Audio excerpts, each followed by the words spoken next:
ప్రజా సమస్యల మీద చర్చించాల్సిన అసెంబ్లీలో పేపర్లు విసురుకోవడం ఏంటి, చెప్పులు చూపించుకోవడం ఏంటి? అసలు 6 గ్యారెంటీలన్నీ చర్చకు రావద్దని ఈరోజు కుట్రలో భాగంగా 2 పార్టీలు ఒకటైనాయి. బీజేపీ వాళ్ళు కొట్టుకుంటారని చూస్తూ ఉంటుందా? చోటా మోటా పానీపూరి సే నహీ చలేగా, సబ్కు సబ్ దూద్ కా దూద్ పానీ కా పానీ కరేగా. 2,50,000 కోట్లు ఎవడబ్బ సొమ్మండి. కేటీఆర్ కేసులో మీరు ఏం డిమాండ్ చేస్తారు? చట్టం తన పని తను చేసుకోపోవాలని కోరుకుంటున్నాం. మీతో కాకపోతే ఇది రెగ్యులర్ కామన్ డైలాగ్.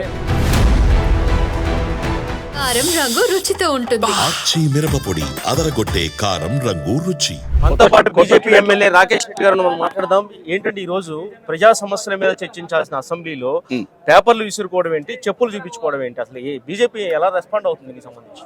అంటే ఎటువంటి నైతిక అర్హతలు లేనోళ్ళు, రాజకీయ విలువలు లేనోళ్ళు ఆ 2 పార్టీలలో ఉన్నారు. కాంగ్రెస్ పార్టీలో కానీ లేదు బీఆర్ఎస్ పార్టీలో కానీ. కాబట్టి ప్రజలు ఇదంతా గమనించి సరైన సమయంలో సమాధానం చెప్తారు ప్రజలు. ఎవరు తప్పు అనిపిస్తుంది మీకు? మొత్తం లోపల పరిస్థితి మీరు ఇద్దరు ఒకటే. తప్పేందండి, ఇద్దరు ఒకటే. ఏదో బహిరంగంగా ఇదంతా చర్చ అంతా పక్కదో పట్టాలా, ప్రజల సమస్యలు పక్కదో పట్టాలా, నిరుద్యోగ సమస్యలు పక్కదో పట్టాలా, పేద ప్రజల సమస్యలు 6 గ్యారెంటీలన్నీ చర్చకు రావద్దని ఈరోజు కుట్రలో భాగంగా 2 పార్టీలు ఒకటైనాయి. ఇద్దరు ఒకటే వాళ్ళు. కాబట్టి దీని మీద అలాగే రాకేష్ రెడ్డి గారు ఇప్పుడు వాళ్ళు కేసు పెట్టారు రేస్ మీద, వీళ్ళు చర్చకు డిమాండ్ చేస్తున్నారు. బీజేపీ వాళ్ళు కొట్టుకుంటారని చూస్తూ ఉంటుందా? మీరు ఎవరు ప్రధాన డిమాండ్ ఈ 55 లక్షల కోట్ల అవినీతి జరిగిందని ప్రభుత్వం చెప్తున్నది. ఏ చోటా మోటా పానీపూరి సే నహీ చలేగా, సబ్కు సబ్ దూద్ కా దూద్ పానీ కా పానీ కరేగా. 2,50,000 కోట్లు ఎవడబ్బ సొమ్మండి. తెలంగాణ ప్రజలు ఇల్లు లేక, నీడ లేక, తిండి లేక, ఉద్యోగాలు లేక, ఉద్యోగ భద్రత లేక ఎన్ని రకాల సమస్యలు అనుభవిస్తుంది తెలంగాణ. కాబట్టి ఆ 2,50,000 కోట్లు ప్రభుత్వం చెప్పినట్లు మర్యాద కొద్దిగా గక్కించండి. ఏ కేసులు పెడతారో పెట్టండి, ఎవరు తిన్నాడో వాడికి గక్కించండి. తప్పేముంది? ఎందుకున్నాయి చట్టబద్ధ సంస్థలు, ఇన్వెస్టిగేషన్ సంస్థలు, ఇవన్నీ ఎందుకున్నాయి? అవన్నీ పెట్టండి. బరాబర్ రికవరీ చేయండి. 2,50,000 కోట్లు ప్రభుత్వం చెప్పినట్లు. అది తెలంగాణ ప్రజలకు మళ్ళీ మనం ఒక సరైన విధానంగా బీఆర్ఎస్ కోరినట్టు చర్చ పెడితే తప్పేంటి? ఎందుకు చర్చ పెట్టలేదు కాంగ్రెస్ పార్టీ అంటారు? ఇప్పుడు ఒకటేనండి, వాళ్ళు చర్చ పెట్టరని అడుగుతున్నారు.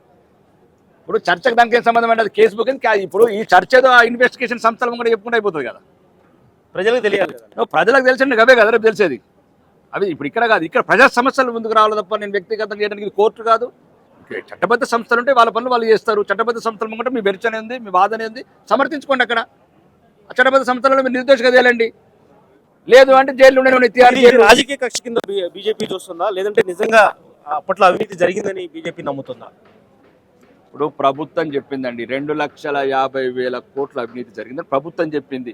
ప్రభుత్వం మీద సంపూర్ణ నమ్మకం ఉంది. ఆ 2,50,000 కోట్లు ఎవరెవరు తిన్నారు, ఏ స్కామ్లలో తిన్నారు అన్ని వెలికి తీయండి. ఆ డబ్బుతో అవసరమైతే సగం తెలంగాణ అప్పు కట్టేద్దాం. లేకపోతే తెలంగాణ ప్రజలకు కావాల్సిన విద్య, వైద్యము, ఉపాధి పథకాలు మనం రూపొందిద్దాం. పర్టికులర్ కేటీఆర్ కేసులో మీరు ఏం డిమాండ్ చేస్తారు బీజేపీ? మళ్ళీ ఇక్కడ జరిగింది కేవలం 55 కోట్ల రూపాయలకు సంబంధించిన వ్యవహారం, 2 లక్షల కోట్లు కాదు. ఈ కేసులో ఫార్ములా ఈ రేసింగ్ సంబంధించి ఒకటేనండి, మేము హైదరాబాద్ బ్రాండ్ పెంచామని కేటీఆర్ అంటున్నారు. చట్టం తన పని తను చేసుకోపోవాలని కోరుకుంటున్నాం. మీతో కాకపోతే ఇది రెగ్యులర్ కామన్ డైలాగ్. మీతో కాకపోతే మేము ప్రధాన డిమాండ్ సిబిఐని దించుదాం. సబ్ దూద్ కా దూద్ పానీ కా పానీ వచ్చేది. ఆల్రెడీ ఈడీని దించింది మీరేనా?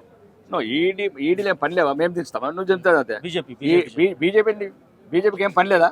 మేము దేశాన్ని కాపాడాలా. ఈ మొత్తం చుట్టుపక్కల దేశాలంతా శత్రువులు, ప్రపంచమంతా శత్రువులు. దేశాన్ని కాపాడుకోవాలా, హిందువులను కాపాడుకోవాలా, అభివృద్ధి చేయాలా. ఆ మీద 50 కోట్లు 5 కోట్లు ఏ సబ్ ఇసుక బారే సోచనకైతే భారతీయ జనతా పార్టీ ఏక ఏది లేదండి. ఎటువంటి మాకు సంబంధం లేదు. మాకు దేశ అభివృద్ధి ముఖ్యము. ఈ దేశాన్ని ఒకటి ఉంచడం. కారం రంగు రుచితో ఉంటుంది. ఆచి మిరపపొడి అదరగొట్టే కారం రంగు రుచి.